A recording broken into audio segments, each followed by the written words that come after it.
Welcome to AINdebrief, where we take a deeper look at the most important or interesting aviation story of the past week with the AIN editor who covered it. I'm AIN News Editor Chad Trottvetter. This week, I'm joined by senior editors Kerry Lynch and Jerry Siebenmark to discuss Bombardier's plans to end Learjet production. On Thursday, Bombardier announced several cost-cutting moves, including the Learjet wind-down, now that it's a standalone business aircraft manufacturer. Kerry has been covering the business aviation industry for more than 25 years, while Jerry has been following Learjet, along with Cessna, Hawker, and Beechcraft, just as long in his hometown of Wichita, where these brands were born. All right, so Kerry, today Bombardier released their fourth quarter results for 2020, and also the full year results. And they also had some other news now that they're a business jet manufacturer only company now. So what did they have to say? Well, they came with a lot of news, Chad. As a matter of fact, I mentioned to one of my colleagues, it was like putting 100 pounds of potatoes into a 5-pound bag. They had so much news. And of course, the headline of it all is that they're going to cancel production for the Learjet line. So it's met the end of the road. But that's only one of a number of cost-cutting measures that they're taking. They're laying off 1,600 workers. They're moving completions out of Montreal or out of Wichita back to Montreal. And they're readjusting some of their facilities. And they're doing all of this to manage a $4.7 billion debt load that it was left with after it sold off all its operations and became a pure play business aviation company. What did it look like over at Bombardier for 2020? How many deliveries did they have? What were revenues like? Well, actually, it's interesting because they do have this debt and they do have to make these cost cuts, but their fourth quarter and their year results were actually pretty good. And the reason for that is that they've really ramped up delivery of their flagship, the Global 7500. And in the fourth quarter, they delivered 16 of that model alone. And so that's big revenue for it. So their revenues for the full year came in at 3% ahead at, I think it was $5.6 billion for the business aviation group. That sets apart all the other operations that they had some revenue throughout the year but sold off. And as far as deliveries, though, deliveries overall were down. They had delivered 142 business jets in 2019, and this year it went down to 114. Considering all the globals, the 5,500, the 6,500, and the 7,500, they delivered 59 last year. That was up from 2019 of 54, and the reason is they scaled up those global 7,500s. Now, their challengers, which are their super mids and large aircraft, they went down from 76 to 44, which is a really big drop. And the Learjets were just down a unit from 12 to 11, 12 in 2019 to 11 in 2020. So, looking at the year, because of the global 7,500s, manufacturing revenues solely, because of course Bombardier Business Aviation has services and everything else, was really up 11%, and that's a large jump.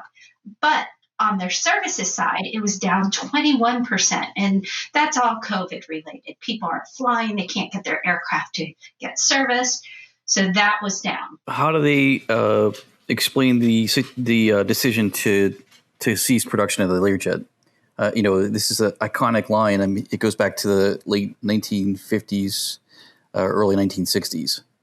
Well, Eric Martel, when he announced it, he said it was a very difficult decision, but that they needed to focus on profitability. When you have the debt load of $4.7 billion and all you do is produce business aviation products, you don't have that offset of balance to kind of spread that debt around. So it put them in a position to look at everywhere where they could cut and where they had to shore up profitability. And, they looked at the market, they looked at the future, and he said that, right now the light jet market is pretty crowded and it's just not that profitable a market. They feel like their challengers and their globals are well positioned to compete. He didn't say this, I'm saying this, but they haven't had a new Learjet. They've had some upgrades, but they haven't had a new Learjet to compete with much newer aircraft that have come on the market in the past decade or so. So it just wasn't their market anymore. It didn't make sense in an environment when they have to manage their debt to continue forward. And they said, it wasn't, all told, including the ceasing the production, the layoff of 1,600 workers, which, by the way, is going to leave them with about 13,000 workers worldwide. And some of the facilities and the consolidation, the facility moves and the consolidation, they think by 2023 they'll be saving about $400 million a year. They think in this year it'll be $100 million. Let's pull Jerry in. Jerry, you're in Wichita, so this is a little closer to home for you because the Learjet plant's there. You talked to a few people who were in the upper echelons of Learjet, and what do they have to say? Yeah, well, obviously, I guess the big message that's coming through is this is really the end of an era. The Learjet was, especially for the general public. Learjet was such a brand that if people saw a small business jet, they just always referred to it as a Learjet. If anything, the folks behind marketing that airplane and that brand were brilliant. And so there's, so obviously it's got a history that, dates back to, 1963 when Bill Lear came to Wichita and set up a Learjet plant. By the way, the Wichita, the city of Wichita, that was the first time that they used industrial revenue bonds to entice Bill Lear to come to Wichita. They used those IRBs to enable him to acquire a 64-acre complex on the west side of Eisenhower Airport. For the facilities to build Learjets. You talked to a couple former officers at Learjet. What do they have to say about the events that were announced today? Well, again, it wasn't surprising to them. They'd seen one is, as Kerry had mentioned, there simply was no new product development in the Learjet line. And the Lear 75 was, getting long in the tooth, so to speak. If you don't, in the business jet world, if you're not constantly developing new products or improving upon them, pretty soon you're going to be left behind. And I think that's clearly what happened in this case. But at the same time, Bombardier was sort of over leveraged between the C series and the Global 7500, and that's when they decided to pull the plug on the Learjet 85. Well, yeah, actually, and part of that over leverage was an attempt to actually refresh the Learjet line with the Learjet 85, right? That's correct. Yeah, that's you're exactly right. But my understanding was that was a pretty much the majority of content on that airplane was composite, and it was really, it didn't make any sense from a cost standpoint for them to be to proceed with the 85. They wouldn't have made any money on the airplane. Yeah, well, it was also the performance and specifications were really close to the Challenger 300, which was already established in the marketplace. Basically, the Learjet 85 had the same speed and range as a 300. It just had 2 seats less, and price was not that much differential between the Challenger 300 and the Learjet. Right. And they actually did cancel that program in the fall of 2015. But that added a couple billion to their debt load, which is now haunting them. Right. So, Kerry, what's left in Wichita? What are they keeping? What are they going to do in Wichita now? Well, they still have their whole flight test program, and that's a substantial presence. And well, I guess it's a less substantial presence since they sold off their other airliner programs, the CRJs and the C series, because all of that took place there. And then they have a pretty substantial completion center. And I guess with some of the production space that they have, they're going to continue doing like special missions and special projects. And one of the projects they rolled out today is a new racer remanufacturing program for the Learjet 4045 series, which will include a bunch of upgrades. So they are moving all the completions, and they had just in the past couple of years, or in the past year or so, had been transferring global 6,500 completions to Wichita. So now they're going to turn around and move that all back to Montreal.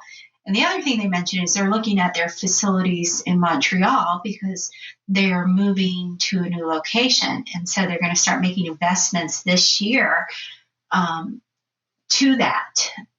And so they'll have facilities that they have to look at. Or they're moving to a new location in Toronto, forgive me, but they have to look at their overall facilities and what's moving where. And some of that work is going to begin this year. So I guess this kind of marks a slow decline of the Learjet facilities in Wichita since Bombardier started. Back in the 90s, they were making the Learjet 60 and Learjet 31 there, and they pretty much made almost every component in Wichita, and then they moved in the Learjet 4045 line, and things really changed, right, Jerry? Yeah, I mean, they did. It got to the point where they were more of a final assembly site, which is kind of ironic because if you, as one of the folks I interviewed who joined the company shortly after Bombardier had acquired Learjet in the early 90s, they were actually kind of throwing a lot of money into Learjet for new product development, and but they obviously didn't keep that same pace here in the later 2000s. Yeah, and they kind of sucked all the manufacturing part out of it when they canceled the Learjet 60 back earlier in the last decade. I know at one point when I visited, they were actually they had a contract with one of the space shuttle suppliers, and they were actually making panels of the external fuel tanks for the space shuttle. So they had quite a diverse manufacturing capability, and it really just kind of dwindled, right? Yeah, it did. But at the same time, too, they had a really vigorous flight test center. When you think about when they still had the commercial, the Canadair regional jets, and then of course the C series. There was it was a pretty bustling place there in terms of flight test activity, and then while they were scaling back on their manufacturing, becoming more of an assembler, they did start to grow their service center business from strictly Learjets to Challengers and then later Globals. So that that actually they grew their footprint as a result of that at Eisenhower Airport. So, Kerry, what's the plan? When do they actually start winding down production then? When's the last Learjet expect to come off the line? Do they say that? They said by year end, beginning in 2022, we are in 2021, beginning in 2022, there will be no more Learjets produced. They didn't say how many, but they do say that they have some ones already in process. They're going to finish those off and sell them. Now, will these be the Liberty model that they just certified last year, which was basically it was a version of the 75. They took some seats out and took some of the optional equipment off and dropped the price. Now, they didn't say that, but I would imagine. I mean, the Liberty model just came into market late last year, and so I would imagine that they have some orders they need to work through there. All right. Anything else, guys? Well, the only other thing is, they did give a little bit of an outlook into the future. Not only are they going to be saving $400 million, but they do think the market is improving, and they were very encouraged by their fourth quarter sales. However, having said that, they don't think they're going to return. They think year over year the deliveries will be flat, and it'll be a few years before they get to 2019 production levels. But they also think that not only will they be generating savings through this program, these cost-cutting measures, but they'll actually be able to squeeze out more savings through the efficiencies and the ramp up and the lessons learned on the 7500 program. So not only is it bringing in big revenue, but the savings delta is going to grow because they've learned, they've worked out all the kinks, if you will. Not that there were kinks, but they're just becoming much more efficient on that program. So, they think that they are positioned to continue to improve on their financial performance. That's the silver lining, I guess. That's good news. Yeah, I would just add that, it'll be interesting to see kind of how Wichita fits into their broader plans going forward. I mean, I know they've sort of laid out this, we're going to have the flight test center here, we're going to have the service center, we're going to do special missions aircraft. But it kind of obviously when you ending of the Learjet line, I don't know how much value the site has long term for Bombardier. Right. All right. Thanks, guys. Thanks for listening to AINdebrief. Another podcast episode will air next Friday. In the meantime, go to www.ainonline.com for the latest aviation news from AIN.